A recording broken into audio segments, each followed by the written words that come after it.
تو آپ نے فرمایا کہ ان میں سے جو میرا اثاثہ ہے 4000 کا، اس میں سے 2000 میں اللہ کے راستے میں دیتا ہوں اور 2000 میں اپنے معاملات کے لیے رکھ لیتا ہوں۔ تو رسول اکرم صلی اللہ علیہ وسلم نے فرمایا کہ جو تم نے اللہ کے لیے دیا اللہ اس میں بھی برکت عطا فرمائے، تمہیں برکت دے، اور جو تم نے اپنے لیے رکھ لیا اللہ کریم اس میں بھی برکت دے۔ تو اسی طرح ایک اور انصاری تھے صحابہ میں سے، وہ غریب تھے، تو ان کے پاس 2 سا تقریباً جو پیمانہ تھا اس وقت 4 کلو گرام کے قریب جو تھا نا وہ پیمانہ بنتا ہے، جو اس وقت ایک برتن تھا جس کو سا کہتے ہیں، جس سے پیمائش کی جاتی تھی، تقریباً 4 کلو کہہ لیں۔ تو 2 سا جو تھے نا انہوں نے کھجوریں وہ اس مال میں ڈالیں۔ تو منافقین اس وقت یہ تانا دیتے تھے کہ یہ جو 2 سا اس نے دی ہیں یہ تو سمجھ آتی ہے جو عبد الرحمن بن عوف نے کیا ہے نا کام، یہ ریاکاری ہے، یہ لوگوں کو دکھانے کے لیے کہ میرے پاس بڑا مال ہے اس لیے خرچ کیا۔ تو اس کا اللہ کریم نے یہ ذکر کیا کہ یہ جو میرے محبوب کے ماننے والے جو صدقات دیتے ہیں نا، یہ اس پر بھی جو ہے وہ ان کا مذاق اڑاتے ہیں۔ زیادہ جو اللہ کے راستے میں خرچ کرتا ہے کہتے ہیں کہ یہ ریاکاری کر رہا ہے۔ تو اس کا اللہ نے فرمایا کہ یہ جو تمسخر اڑاتے ہیں نا میرے محبوب کے ماننے والوں کا، ان کو میں ان کی سزا دوں گا اور ان کے لیے دردناک عذاب ہے۔ کہ نبی اکرم صلی اللہ علیہ وسلم کی ذات تو کجا، آپ کے جو ماننے والے تھے ان کے لیے تمسخر اڑانا جو تھا یہ بھی رب کریم کی غرض کو گوارا نہ تھا کہ میرے محبوب کے ماننے والوں کے متعلق بھی کوئی اس طرح کی غلط رائے رکھے۔ تاجدار کائنات صلی اللہ علیہ وسلم کے جو غلام تھے صحابہ کرام، جو جماعت تھی آپ کی، یعنی کہ صحابہ کرام کے متعلق بھی نزیبہ گفتگو جو کرنی ہے وہ بھی رب کریم کو گوارا نہیں ہے۔ نبی اکرم صلی اللہ علیہ وسلم کی ذات کو تو آپ ایک سائڈ پہ رکھیں نا، وہ تو معاملہ ہی جدا ہے۔ اللہ اپنے محبوب سے محبت کرنے والے جو لوگ ہیں، اپنے محبوب کے جو ساتھی ہیں، جو صحاب ہیں، ان کے معاملے میں بھی اگر کوئی بندہ بد کلامی کرتا ہے یا ان کا مذاق اڑاتا ہے تو اللہ کہتا ہے میں اس کی بھی سزا ان کو دوں گا اور دردناک عذاب ان کے لیے میں نے جو رکھا ہوا ہے۔ تو یہاں سے یہ بھی بات سمجھ آئی کہ نبی اکرم صلی اللہ علیہ وسلم کے صحاب میں سے چاہے کوئی ادنا درجے کا صحابی کیوں نہ ہو، جس نے صرف ایک لمحے کے لیے ہی تاجدار کائنات صلی اللہ علیہ وسلم کو کیوں نہ دیکھا ہو ایمان کی حالت میں، اس کے متعلق اپنی زبان سے آپ کسی قسم کا ایسا کلمہ ادا نہیں کر سکتے جو ان کی شان کے لائق نہ ہو۔ اگر ایسے کلمے اگر اپنی زبان سے نکالتے ہیں تو پھر جو اللہ کہہ رہا ہے کہ اس کی سزا میں تمہیں دوں گا، اگر ان کو مل سکتی ہے تو ہر اس شخص کو ملے گی جو تاجدار کائنات صلی اللہ علیہ وسلم کے صحابہ کے متعلق دل میں بدگمانی رکھتا ہے یا زبان سے غلط قول نکالتا ہے۔ تو لہٰذا اس معاملے میں ہمیں احتیاط کرنی چاہیے۔ دیکھیے ایک بات ذہن میں رکھیے گا، تاجدار کائنات صلی اللہ علیہ وسلم کے جو صحابہ تھے نا، کم و بیش 1.25 لاکھ کے قریب ان کی تعداد ہے، کم و بیش، ایگزیکٹ فگر تو نہیں ہے لیکن 1,20,000 سے 25 کے درمیان نبی اکرم صلی اللہ علیہ وسلم کی صحابہ کی جماعت تھی جب آپ نے حجۃ الوداع پہ خطاب کیا۔ تو اب ان صحابہ میں ہر درجہ کے لوگ تھے، کچھ تو وہ جو تھے کاملین تھے، سابقین، جن کو سابقون اللہ نے فرمایا، ابو بکر صدیق جیسے، عمر بن خطاب جیسے، حضرت علی جیسے، حضرت عثمان جیسے، عبد الرحمن بن عوف، یہ جماعت جو تھی بدری تھی اور نبی اکرم صلی اللہ علیہ وسلم کے پرانے ساتھیوں میں سے چلے آ رہے تھے، وہ بھی صحابی تھے۔ اور ایسے بھی تھے جنہوں نے ایمان بہت بعد میں جو ہے قبول کیا اور فتح مکہ کے بعد بھی قبول کیا اور آخری دور میں بھی قبول کیا، مگر جس نے بھی کلمہ کی حالت میں، ایمان کی حالت میں نبی اکرم صلی اللہ علیہ وسلم کو دیکھا وہ صحابی بن گیا۔ اب ان میں سارے معاملات ہیں، وہ انسان ہیں، صحابہ کرام جو ہیں وہ، ہم ان کو معصوم نہیں کہتے۔ ہمارا جو عقیدہ ہے نا، ہمارا عقیدہ یہ ہے کہ اللہ کے جو نبی اور رسول ہیں وہ معصوم ہیں، باقی ہر کسی سے خطا ہو سکتی ہے، ہر کوئی خطا کر سکتا ہے، مگر اللہ کو جس کو چاہے ہم ان کو محفوظ مانتے ہیں۔ کہ جو صحابہ کرام کی تعداد تھی نا، جو اجل صحابہ کرام تھے، جو نبی اکرم صلی اللہ علیہ وسلم کے عشرہ مبشرہ کہہ لیں یا آپ کی جو بدری جماعت تھی، اللہ نے ان کو محفوظ کر لیا تھا۔ کیوں؟ کہ نبی اکرم صلی اللہ علیہ وسلم نے ان سے جنت کا وعدہ کر لیا کہ آپ کو جنت عطا کی جائے گی۔ تو لہذا جب جنت کا وعدہ کر لیا گیا تو پھر ان کو حفاظت عطا فرما دی گئی اللہ کی طرف سے، ان کے دلوں کو استقامت دے دی گئی، وہ گناہ کی طرف گئے ہی نہیں۔ پھر یہ معاملہ علیحدہ ہے، مگر جس طرح انسان سے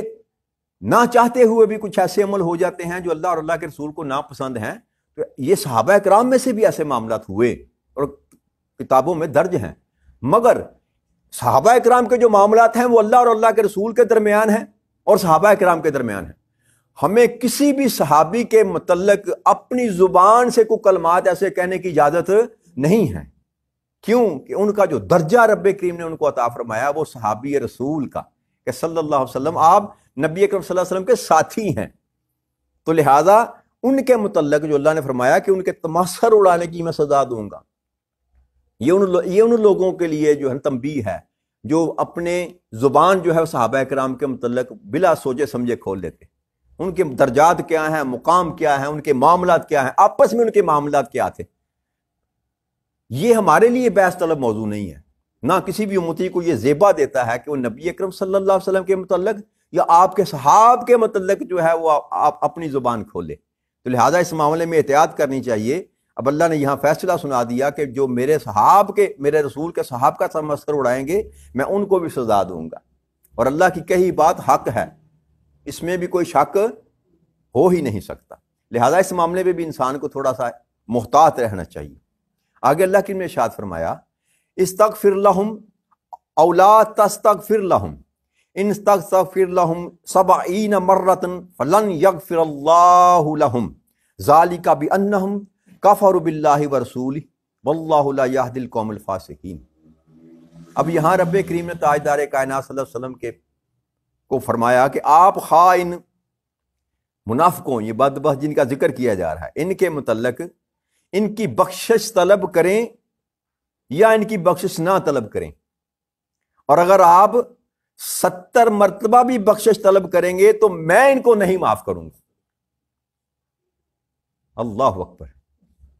یہ اس وجہ سے کہ انہوں نے اللہ اور اس کے رسول کے ساتھ کفر کیا اور اللہ نافرمان قوم کو ہدایت نہیں فرماتا. اب یہ جو نفاق ہے نا، یہ کفر سے بھی بدتر ہے. یہ دیکھیں نبی اکرم صلی اللہ علیہ وسلم کو کہا گیا کہ اللہ کے حبیب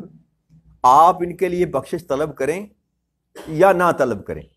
اور آپ اگر 70 مرتبہ بھی بخشش طلب کریں تو میں ان کو معاف نہیں کروں گا. اب اس مقام پر یہ جو آیت کریمہ ہے نا، اس پر بڑے اجل قسم کے اکابرین کے اقوال ہیں اس پر. اور یہ واقعہ ہے عبداللہ ابن ابی جو تھا نا، وہ جب دنیا سے چلا گیا تو آپ کا جو بیٹا تھا اس کا نام عبداللہ تھا، عبداللہ بن عبداللہ ابن ابی، اور وہ صحابی تھے، ایمان لا چکے تھے. تو انہوں نے تاجدار کائنات صلی اللہ علیہ وسلم سے یہ عرض کی کہ آپ میرے والد کا جنازہ پڑھا دیں. تو نبی اکرم صلی اللہ علیہ وسلم نے آپ کا جنازہ پڑھایا. حضرت عمر بن خطاب رضی اللہ تعالیٰ عنہ فرماتے ہیں کہ جب عبداللہ ابن ابی فوت ہو گیا تو اس کا بیٹا عبداللہ بن عبداللہ رسول اکرم صلی اللہ علیہ وسلم کے پاس آیا. تو آپ نے اپنی قمیض مبارک بھی اس کو دی کہ یہ پہناؤ اس کو. اچھا، اس کے پیچھے بھی ایک راز تھا کہ یہ جو قمیض عطا کی گئی، اس پر بھی کئی لوگوں نے اعتراض یعنی گفتگو کی، قول ہے اس پر. لیکن تاجدار کائنات صلی اللہ علیہ وسلم نے جو ایک احسان کیا تھا عبداللہ ابن ابی نے، اس کا بدلہ اتارا. اور وہ کیا تھا کہ بدر کے غزوہ کے بعد حضرت عباس رضی اللہ تعالیٰ عنہ جب آپ قید ہو کر آئے تو آپ کے بدن پر کرتا نہ تھا، کپڑے نہ تھے، وہ ایک کپڑا سا تہمت سا باندھا ہوا تھا. تو کسی کی قمیض آپ کو پوری نہیں آ رہی تھی، عبداللہ ابن ابی نے قمیض دی تھی جو حضرت عباس نے پہنی تھی، نبی اکرم صلی اللہ علیہ وسلم کے چچا کو اس وقت. تو وہ جو احسان کیا تھا نا اس عبداللہ ابن ابی نے نبی اکرم صلی اللہ علیہ وسلم کے چچا پر، آپ نے اس کا بدلہ اتارتے ہوئے اپنی قمیض عطا فرما دی اس کو، یہ قمیض جو میری طرف سے اس کو پہنا دو. اور پھر جنازہ پڑھنے کے لیے جب آپ گئے تو حضرت عمر بن خطاب رضی اللہ تعالیٰ نے آپ کا دامن مبارک پکڑا اور کہا کہ اللہ کے رسول اس کی نماز جنازہ پڑھا رہے ہیں حالانکہ یہ منافق ہے، اور اللہ تعالیٰ نے آپ صلی اللہ علیہ وسلم کو ان کے لیے استغفار کرنے سے منع فرمایا. اور آپ نے فرمایا کہ اللہ تعالیٰ نے مجھے اختیار دیا ہے. حضرت عمر کے اس سوال پر آپ نے جواب یہ دیا کہ رب کریم نے مجھے یہ اختیار دیا ہے کہ میں مغفرت کروں یا نہ کروں، اور 70 مرتبہ بھی اگر کروں تو میں ان کو نہیں بخشوں گا، تو میں 70 مرتبہ زیادہ استغفار کروں گا. یہ تاجدار کائنات صلی اللہ علیہ وسلم کا جواب تھا. اس پر بھی کئی قول ہیں، لیکن جو بات سمجھ میں آتی ہے وہ یہ ہے، جو سب سے خوبصورت بات یہ ہے کہ تاجدار کائنات صلی اللہ علیہ وآلہ وسلم کو اللہ کریم نے رحمت للعالمین بنا کر بھیجا، اور آپ کی ذات اقدس پر جو رحمت تھی اس کا غلبہ تھا. آپ ہر ایک کے ساتھ شفقت کا معاملہ کرتے تھے، ہر ایک کے ساتھ شفقت کا معاملہ کرتے. تو جب عبداللہ نے آ کر رضی اللہ تعالیٰ نے کہا کہ آپ میرے باپ کا جنازہ پڑھائیں، تو نگاہ نبوت دیکھ رہی تھی کہ اس کا جو فائدہ ہونا ہے اسلام کو، کہ وہ جو قبیلہ تھا عبداللہ ابن ابی کا، ہزاروں کی تعداد میں وہ لوگ تھے جو عبداللہ ابن ابی کے پیچھے تھے، اس کے ساتھی تھے۔ تو جب عبداللہ رضی اللہ تعالیٰ نے اپنے باپ کے لیے قمیض مانگا تو آپ نے قمیض مبارک دے دیا۔ اس سبب سے 1000 جو تھے نا عبداللہ ابی کے ماننے والے نے، انہوں نے اسلام قبول کیا۔ کہ اتنی متبرک ہستی ہے یہ کہ عبداللہ اپنے باپ کے لیے ان کی قمیض مانگ رہا ہے تاکہ میرے باپ کی مغفرت ہو جائے۔ اس قمیض عطا کرنے کے سبب سے، یہاں تفسیر کی کتب میں لکھا جاتا ہے کہ 1000 سے زائد لوگوں نے آپ کی اس قمیض عطا کرنے کی وجہ سے اسلام قبول کیا۔ اور پھر دوسری یہ بات کہ تاجدار کائنات صلی اللہ علیہ وسلم نے فرمایا کہ مجھے رب کریم نے اختیار دیا تھا، اور اس آیت کریمہ میں بھی اللہ کریم نے یہ نہیں کہا کہ آپ استغفار نہ کریں، یہاں نہ کا لفظ اللہ کریم نے منع نہیں کیا، یہاں اللہ نے فرمایا کہ آپ استغفار کریں یا نہ کریں، آپ 70 مرتبہ بھی کریں، میں ان کو معاف نہیں کروں گا۔ کن کو؟ جنہوں نے مجھے اور آپ کو جھٹلایا۔ تو یہاں اگر اللہ کریم کہہ دیتا تاجدار کائنات صلی اللہ علیہ وسلم کو کہ آپ استغفار نہ کریں، تو پھر تاجدار کائنات صلی اللہ علیہ وسلم کبھی بھی ان کے لیے استغفار نہ کرتے۔ مگر چونکہ آپ تو آئے ہی دنیا میں رحمت للعالمین بن کرتے، اور آپ کی رحمت کا تقاضا تھا کہ آپ ہر ایک کے ساتھ جو ہے شفقت کریں، اس شفقت کے سبب تھے آپ وہاں پر چلے گئے، اور پھر آپ نے جنازہ بھی پڑھایا۔ مگر بعد میں اسی آگے آئے گا انشاءاللہ، اللہ کریم نے پھر نبی اکرم صلی اللہ علیہ وسلم کو مطلقاً منع فرما دیا کہ میرے محبوب آپ ان کی قبروں پر کھڑے ہو کر نماز دعا نہ کیا کر، نماز نہ پڑھا کریں۔ اس کے بعد پھر نبی اکرم صلی اللہ علیہ وسلم نے کسی منافق کی نماز نہیں پڑھائی۔ تو یہ جو ہے یہ عفو درگزر کرنا تاجدار کائنات صلی اللہ علیہ وسلم کا، اور آپ کی شان کریم آنا جو تھی نا، اور آپ کی طبی شفقت جو تھی، یہ اس کا مظہر تھا کہ آپ جانتے تھے کہ یہ جو ہے نا وہ اس کے دل میں ہمارے لیے محبت نہیں ہے، مگر پھر بھی آپ کی ذات اقدس جو تھی نا، ان آپ کے دل اطہر میں کسی کے لیے بغض اور عناد، آپ ان چیزوں سے پاک تھے، اس لیے آپ اس کا جنازہ پڑھانے کے لیے چلے گئے۔ تو لہٰذا یہ ہے کہ اللہ کریم نے چونکہ آپ کو منع نہیں کیا تھا، اس لیے نبی اکرم صلی اللہ علیہ وسلم نے اس کا جنازہ بھی پڑھایا۔ مگر آگے اللہ کی ارشاد فرما رہا ہے، فارغ المخلفون بمقعدہم خلاف رسول اللہ وکارہ ان یجاہدوا باموالہم وانفسہم فی سبیل اللہ وقالوا لا تنفروا فی الحر قل نار جہنم اشد حرا لو کانوا یفقہون۔ رسول اکرم صلی اللہ علیہ وسلم کی مخالفت کے پاس پیچھے رہ جانے والے اب بیٹھ رہنے پر خوش ہو رہے ہیں، اس بات کو ناپسند کرتے تھے کہ اپنے مالوں اور اپنی جانوں سے اللہ کی راہ میں جہاد کریں، اور کہتے تھے کہ اس گرمی میں نہ نکلو، فرما دیجئے دوزخ کی آگ سب سے زیادہ گرم ہے، اگر وہ سمجھتے تو اچھا تھا۔ اب یہ ان لوگوں کے متعلق رب کریم نے ذکر کیا غزوہ تبوک میں، جن لوگوں نے غزوہ تبوک میں شامل ہونے سے انکار کیا یا پیچھے رہ گئے، ان میں سے زیادہ تعداد تو منافقین کی تھی، مگر ان میں سے چند صحابہ بھی تھے جنہوں نے یہ ذہن میں خیال کیا کہ وہ گرمی کا موسم تھا اور کھجوریں پک کر تیار ہو چکی تھی، تو انہوں نے کہا، لالچ کیا کہ چلو اپنے سامان کو سنبھال کر پھر ہم جا کر مل لیں گے، لیکن اس میں شامل نہ ہو سکے۔ تو یہاں اللہ کریم یہ فرما رہا ہے کہ وہ لوگ اس بار خوش ہو رہے ہیں پیچھے بیٹھ رہنے پر، اور وہ اس گرمی کے متعلق بات کر رہے ہیں کہ اس گرمی میں نہ نکلو، حالانکہ اللہ فرما رہا ہے کہ دوزخ کی آگ سب سے زیادہ گرم ہے، دوزخ کی آگ سب سے زیادہ گرم ہے۔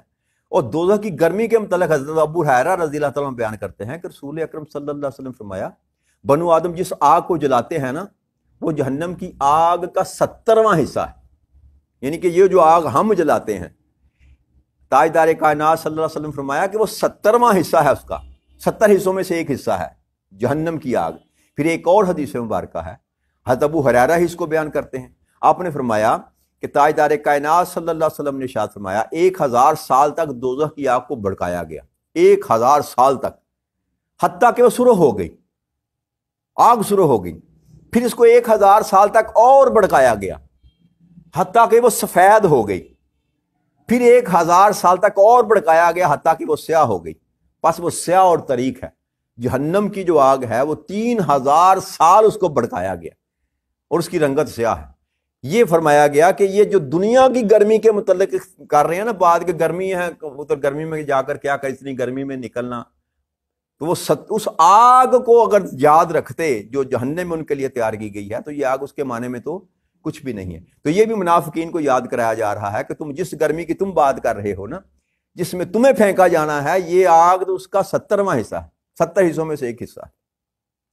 تو اس سے آگے انشاءاللہ میں کل مضمون بیان کریں گے۔ وما علینا الا البلاغ المبین۔ والسلام علیکم ورحمۃ اللہ وبرکاتہ۔